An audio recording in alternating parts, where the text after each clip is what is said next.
¿Alguna vez te has preguntado cómo puedes defender la Biblia de los ataques de los musulmanes? Hoy te enseño 4 estrategias que puedes utilizar para poder enseñar que la Biblia es la palabra de Dios y defenderla contra esos ataques. Quédate con nosotros, esto es Oveja Cartesiana. Este episodio de hoy lo he preparado por 2 razones. La primera, porque una muy buena amiga, Yunivel, me pidió algunas estrategias y herramientas para poder defender la verdad contra aquellos que no conocen o aceptan la Biblia. Porque recuérdense, Oveja Cartesiana no solamente es para cristianos, sino para cristianos y amigos amantes del cristianismo, pero también, ¿por qué no?, llegar a aquellos que contradicen lo que creemos. Y eso nos ha motivado a preparar este video. La segunda razón es, en este día, en el año 2023, se está celebrando el Eid, o el día de finalización del mes sagrado, el mes de ayuno de los musulmanes, y creo que no hay mejor momento de que podamos hacer un video como este. Quiero recordarte que si no te has suscrito, te suscribas a nuestro canal, que puedas darle like a este y a todos nuestros videos, puedas compartirlo y también dejar algún comentario. Vas con eso a apoyar este proyecto. No estamos tratando de convencerte, aunque sí, eso es lo que estamos tratando de hacer, sino que podamos tener un diálogo intelectual que nos ayude a crecer mucho más y a sustentar mejor nuestras creencias. Sin más retrasos, vayamos al contenido.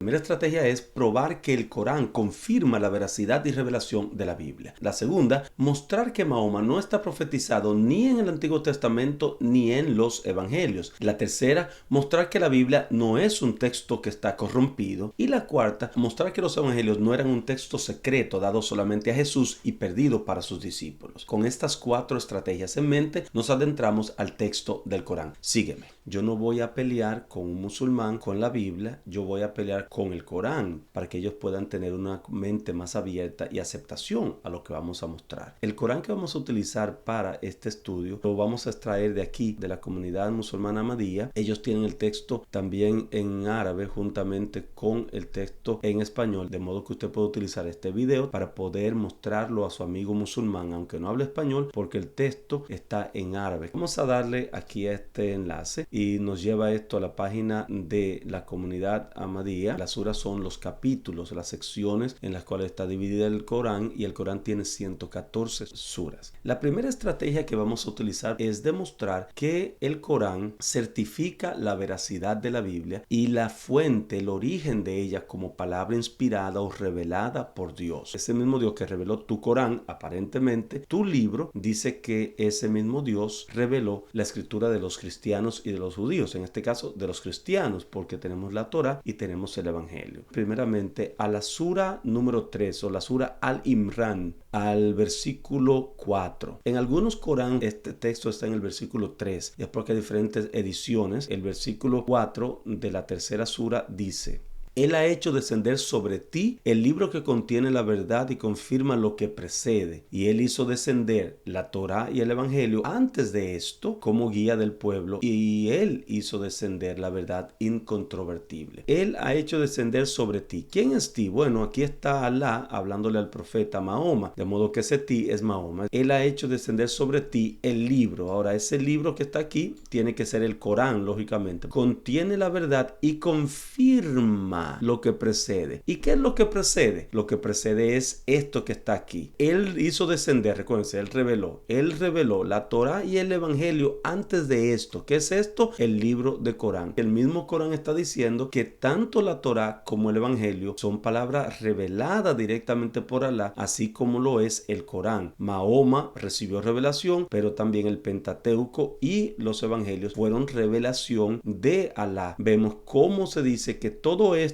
es verdad incontrovertible. En la sura 4, versículo 137, oh vosotros los que creéis, creed en Alá y en su mensajero, en el libro que Él ha revelado a su mensajero y en el que reveló antes de este. Pues quien no cree en Alá, sus ángeles, sus libros, sus mensajeros y en el último día, ciertamente se ha extraviado muy lejos. Está diciendo aquí que el libro es el Corán y su mensajero es Mahoma. Pero luego dice, y en el que reveló antes de este. Aquí está volviendo a repetir esa idea de la Torá y de los evangelios como revelación divina. Entonces está diciendo que aquí hay que creer no solamente en el Corán, sino también hay que creer lo que dice el Pentateuco y en lo que dice los evangelios. Ahí no dice su libro, dice sus libros, lo que incluye el Corán como última revelación, el Pentateuco y también los escritos de los evangelios. Tú tienes que creer en todo lo que fue antes y lo que es ahora, que es el Corán, pero tienes que creer en todo lo que fue antes también. Eso es lo que está diciendo el texto. Miren qué dice el 164 de la sura número 4. En verdad te hemos mandado la revelación, como revelamos a Noé y a los profetas que le siguieron, y enviamos la revelación a Abraham, Ismael, Isaac, Jacob y sus hijos, y a Jesús, Job, Jonás, Aarón y Salomón, y dimos a David los salmos. Espérese un momentito aquí. Entonces no es solamente la Torá que está defendiendo el Corán, está defendiendo es el Antiguo Testamento completo, y luego menciona, ¿verdad? También menciona a Jesús, que es en el Nuevo Testamento el Evangelio. Queda claro que para un islamista, al leer el texto del Corán en la sura número 4, versículo 164, Alá les está diciendo a ellos que deben aceptar la revelación que fue dada. Todo eso lo dice el Corán, sura número 4, versículo 164. El Corán certifica la veracidad de la Biblia, que el Antiguo Testamento y que los evangelios, al menos, son revelación divina y que ellos deben ser aceptados y creídos también juntamente, claro, para un musulmán, con el Corán. La segunda estrategia para combatir los planteamientos de los islamistas es demostrar que en realidad dos interpretaciones que ellos hacen del Antiguo Testamento y del Nuevo son incorrectas y que no tienen base textual.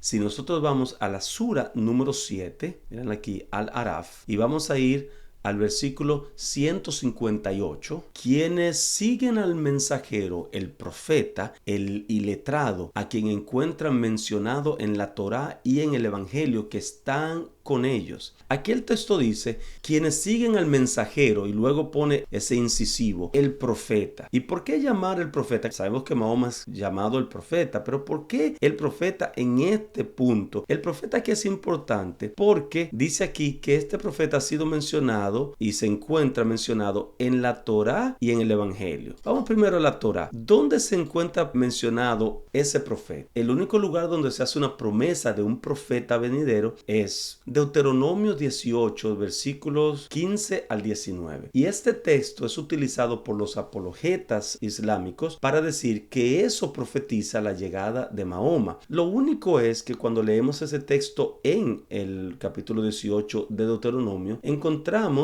que el texto dice, yo levantaré profeta de dentro de tus hermanos. Y cuando leemos el contexto del capítulo 18, no está haciendo referencia a nadie más que no sea entre tus hermanos, hablando del pueblo de Israel. De modo que leer Deuteronomio 18, 15 al 19, como que es una profecía que hablaba de Mahoma, es realmente estirar el texto porque es una referencia al pueblo judío, a Israel, no una referencia a alguien fuera del pueblo judío. Así que podemos romper con cierta facilidad esta noción que tienen los islamistas de decir que en Deuteronomio 18 Mahoma está profetizado como el profeta que había sido levantado, que los cristianos sabemos que ese es Jesús, ¿verdad? ¿Dónde están ellos tratando de decir que se encuentra eso en el Evangelio? En Juan capítulo 14, capítulo 15 y capítulo 16, ustedes recuerdan que Jesús está hablando de la promesa del Consolador. Los apologetas musulmanes dicen que eso realmente es una promesa sobre la llegada de Mahoma, el mensajero. Eso plantea varios problemas para los musulmanes. El primero es que el Consolador que Jesús está diciendo, Jesús dice, es necesario que yo me vaya para que entonces el Padre envíe al Consolador. Si Jesús yéndose, llega el Consolador. Pero si el Consolador es Mahoma, eso significa que Jesús se fue al cielo en el año 31 y entonces en el año 610 en adelante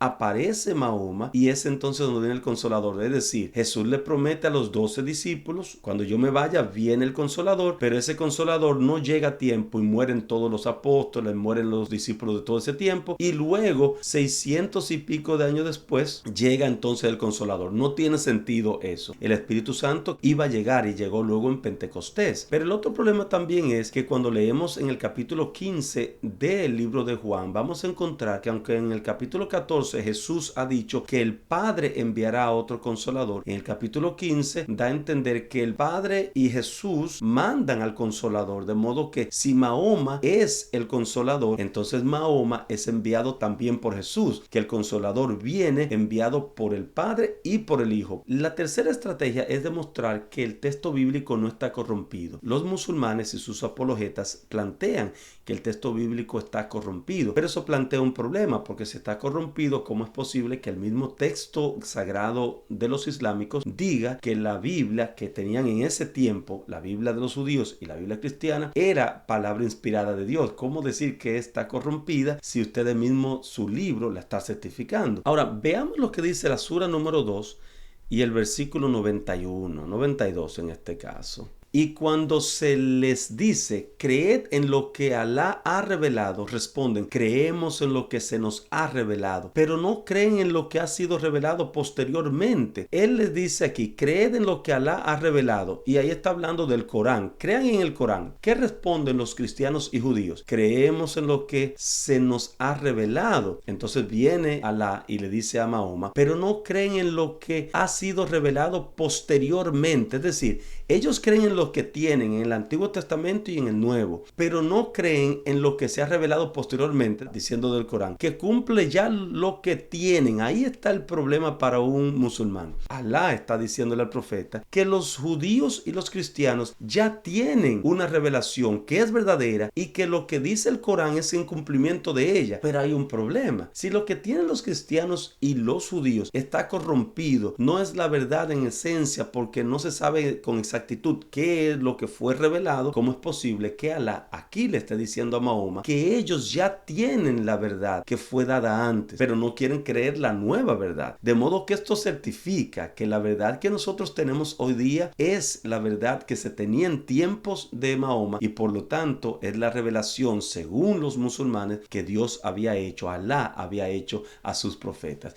La última estrategia que queremos utilizar es demostrar que el evangelio no fue dado secretamente a Jesús. Para los musulmanes hay esta noción de que el evangelio que tenemos en la mano hoy día y a la cual se refiere el Corán no es el evangelio que fue dado a Jesús, fue como una revelación secreta, nadie más lo accesó. Pero eso plantea un problema, porque ya hemos visto que se dice aquí que ellos tienen tanto la Torá como tienen también los evangelios. Vamos a ver un texto más que pueda ayudarnos a entender un poco mejor cómo defender esa parte. Sura 5, versículo 69 dice, diles, oh pueblo del libro, en nada os apoyáis mientras no cumpláis la Torá, el evangelio y lo que ahora os ha sido revelado por vuestro Señor. Este texto entonces está diciendo aquí, y ahí le está haciendo referencia esencialmente al mundo judío, el pueblo del libro. En nada os apoyáis mientras no cumpláis la Torá. Ustedes cumplen la Torá, pero al mismo tiempo le dice, y el evangelio y lo que ahora os ha sido revelado por vuestro Señor. ¿Cómo es posible que un defensor del islamismo me diga que el Nuevo Testamento está corrompido, que no es realmente la verdad pura, que fue algo revelado a Jesús, pero que fue un secreto, nadie más lo tiene, cuando el Corán mismo me está diciendo que tanto los judíos tienen la Torá como los cristianos tienen la Torá y el evangelio, pero y no que estaba corrompido el texto del Nuevo Testamento y de la Torá? ¿Y por qué están diciendo que es revelación del Señor y que así como lo siguen tienen que también seguir lo nuevo que ha llegado? Ellos sí tienen el problema, porque son ellos que tienen que demostrar la corrupción que hay en el texto, cuando su misma Biblia